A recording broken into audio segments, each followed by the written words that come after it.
Marcus, who is that boy you were talking to in the restaurant? Marcus.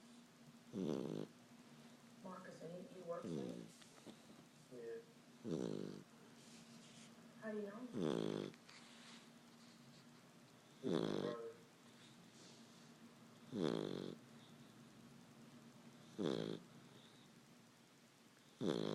Well, you really like him? Would that be okay with you? I'm a little scared. Well, how so?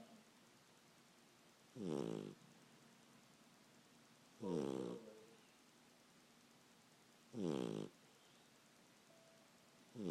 Once upon a time in Spain, there was a little boy, and his name was Ferdinand. All the other little